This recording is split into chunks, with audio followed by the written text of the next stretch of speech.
जबकि उस UGC guideline में ऐसा कुछ भी नहीं। मैं अधिवक्ता भी हूँ, पढ़ा लिखा आदमी हूँ, लोकसभा में प्रतिनिधि हूँ। मैंने वो कहा है कि दिखाइए कहाँ इसमें भेदभाव है। काल्पनिक रूप से दिमाग में बात सोच के कल हमारे बच्चों मुकदमा हो सकता है या उनका कैरियर खराब हो सकता है। हमारे तो 72 बच्चे हर साल जो है SC ST OBC के संस्थागत हत्या का शिकार होते हैं। और NCRB का डेटा कहता है कि लाखों महिलाओं के साथ रेप हत्या होती है, लोगों को मारा जाता है, जुल्म होते हैं, जाति धर्म के नाम पे अन्याय होते हैं, दुकानें बंद करवाई जाती है, बुलडोजर चलाए जाते हैं, गोलियां लगती है। हम तो इतना अन्याय सह के भी कानून पे भरोसा करते हैं, सरकार की पुलिस पे भरोसा करते हैं, लेकिन यहाँ तो एक काल्पनिक बात को दिमाग में रख के आंदोलन करके सुप्रीम कोर्ट ने रोक लगा। चिंतन ये है, कमजोरों में अविश्वास पैदा हो रहा है।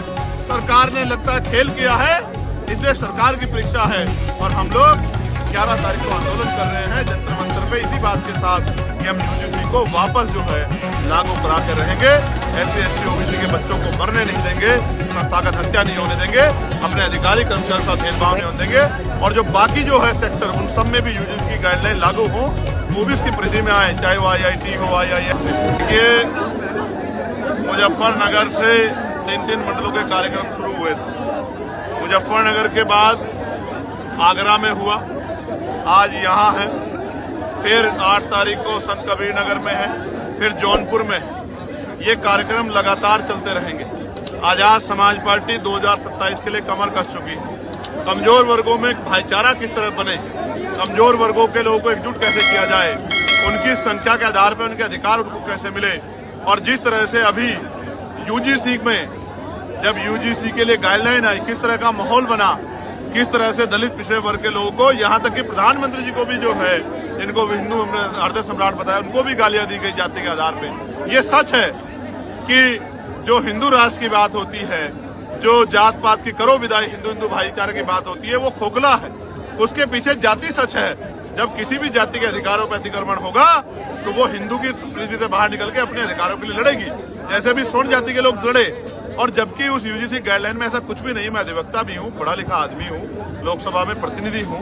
मैंने वो कहा है कि दिखाइए कहाँ इसमें भेदभाव है। काल्पनिक रूप से दिमाग में बात सोच के कल हमारे बच्चों मुकदमा हो सकता है या उनका कैरियर खराब हो सकता है।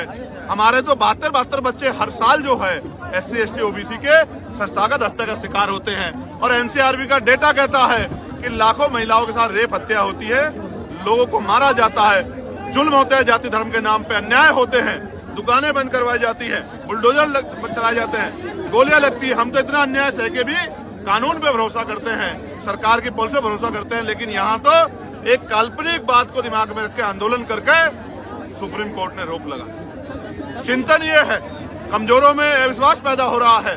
सरकार ने लगता है खेल किया है, इसलिए सरकार की परीक्षा है और हम लोग 11 तारीख को आंदोलन कर रहे हैं जंतर मंतर पे इसी बात के साथ कि हम यूजीसी को वापस जो है लागू करा के रहेंगे।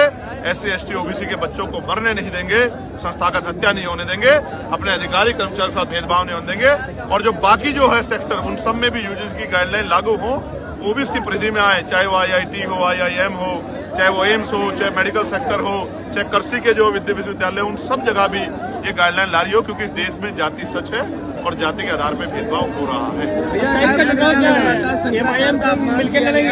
खत्म हो गया, उनका काम खत्म हो गया।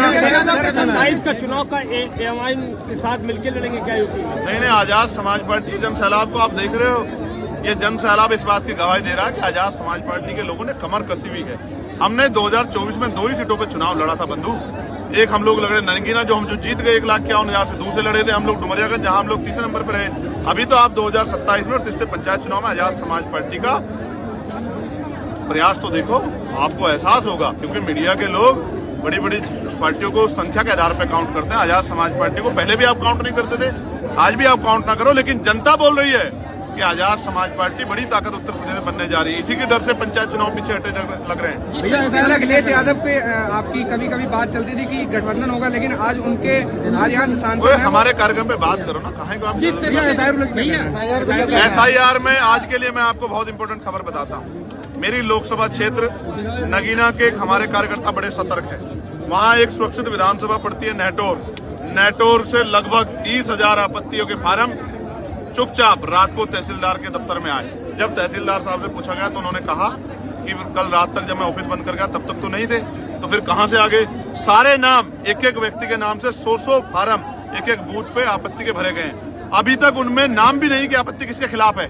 ऐसा लगता है कि वो आपत्तियां बाद में जाति धर्म को देखकर भरी जाएंगी। और एक एक आदमी 100 फार्म, जिसको बुलाया गया, जिसका नंबर लिखा हुआ था, उसने कहा कि मैंने तो कोई फार्म ही नहीं भरा, ये तो मेरे सिग्नेचर नकली है। मैंने डीएम से बात की, मैंने एसडीएम से बात की कि भाई ये अन्याय हम लोग नहीं सहेंगे। ये वोट का अधिकार बाबा साहब अम्बेडकर ने अपने 4 बच्चों को कुर्बानी दिलाया है। अगर ये एसआईआर है, एसआईआर के नाम पे आप 30,000 वोट काटना चाहते हो कि 5 विधानसभा में लगभग 1.5 लाख जितने से हम जीते हैं, तो इस अन्याय को हम लोग अस्वीकार करते हैं। मैं अभी लेटर लिखूंगा, मैं सुबह उसको लिख के आया था, अब मैं उसको मेल करूंगा इलेक्शन कमिश्नर को और उनसे मांग करूंगा कि जो आपत्ति आ रही है उनको सार्वजनिक किया जाए। और जब तक आपत्ति पे जो है उसकी पुष्टि ना हो जाए, किसी भी एक भी वोट को काटा ना जाए, ये वोट बाबा साहब के 4 बच्चों को कुर्बानी मिले, हम इसको जाने देंगे। मैं आपको जान के अचरज होगा, कभी ऐसा नहीं होता कि सप्ताह भर पहले, 6 दिन पहले, 5 दिन पहले सभा स्थल बदल दिया जाए। ये पूरा प्रयास लेके किया जाता है कि आजाद समाज पार्टी की जो संख्या बल इकट्ठा हो रहा है वो कम हो जाए। लेकिन ये नहीं जानते कि बाबा साहब अम्बेडकर, फूले, साहू, पेरियार और तमाम बहुजन महापुरुषों को मानने वाला कमजोर समाज जब अंगड़ाई लेता है तो बड़े बड़ों की कुर्सियां हिला देता है। इसने अंगड़ाई ले ली है। आप मैदान 13 किलोमीटर दूर कर दो या 30 किलोमीटर या 1300 किलोमीटर दूर, ये वहीं पहुंच जाएगा जहां जाके इसको अपनी शक्ति दिखानी है। और नौजवानों का जो सैलाब है, आप जानते हो ना कि जब 2014 में बीजेपी कब आई, कैसे आई कि नौजवान खड़ा हो गया था। आज नौजवान आजाद समाज पार्टी के लिए खड़ा है। ये नौजवान आज घर जब निकलेगा, गली बस्तियों में जाएगा, घर घर जाके हमारी पॉलिसियों को बताएगा, हमारे पार्टी के संघर्ष को बताएगा, महापुरुषों संघर्ष को बताएगा, तो ये इनकलाब पैदा करेगा और आजाद समाज पार्टी के प्रति जन समर्थन पैदा करेगा, जो वोट के रूप में शक्ति देगा। जिस तरह से देखो, मैं महिलाओं के खिलाफ नहीं हूँ, मेरी बात को सुनो, मैं महिलाओं के खिलाफ नहीं हूँ, मैं पैसा देने के खिलाफ नहीं हूँ, महिला सशक्तिकरण के खिलाफ नहीं हूँ, लेकिन चुनाव से पहले 10,000 रुपए, 4,000 रुपए, 6,000 रुपए देकर जो वोट खरीदी जा रही है, ये लोकतंत्र की हत्या है। मैं एसआईआर में भी इसलिए खिलाफ था और मैं इन पॉलिसियों के खिलाफ हूं। मैं कह रहा हूं सरकार 5 साल पॉलिसी बना के 1000 क्या लाख रुपए गरीबों को, महिलाओं को, किसानों को, मजदूरों को दे, हम लोग उनका समर्थन करेंगे। लेकिन चुनाव के समय 2-3 महीने पहले देकर और इलेक्शन कमीशन की आंखों के सामने किस तरह वोट की लूट की जा रही है, ये किसी से छिपा हुआ नहीं है। मैं स्पष्ट करना चाहता हूँ, ये वोट की चोरी बर्दाश्त नहीं की जाएगी। महंगाई में सोने और चांदी के दाम लगातार घट बढ़ रहे हैं। ये पूंजीपतियों का और सरकार का नेक्सस इस वजह से बढ़ रहे हैं और इसी वजह से धड़ाम से गिर भी गए और 8 लाख करोड़ रुपया जो है डूब गया शेयर मार्केट में। जिस तरीके से कन्नौज में समाजवादी पार्टी का गढ़ रहा, फिर भाजपा ने यहाँ पर कब्जा किया, अब समाजवादी पार्टी का फिर कब्जा है। अखिलेश यादव सांसद है, आपकी पार्टी क्या इस भीड़ को वोट पे कन्वर्ट कर पाएगी? मैंने कहा ना, चुनाव इसका उदाहरण होंगे। आप ही का कैमरा होगा, आप ही का मुंह होगा, आप ही का माइक होगा।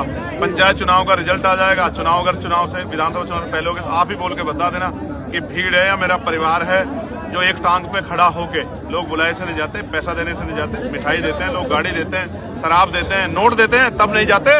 यहाँ इसमें कोहरे में लोग जन सैलाब बन के उतरे हुए हैं, ये प्यार है।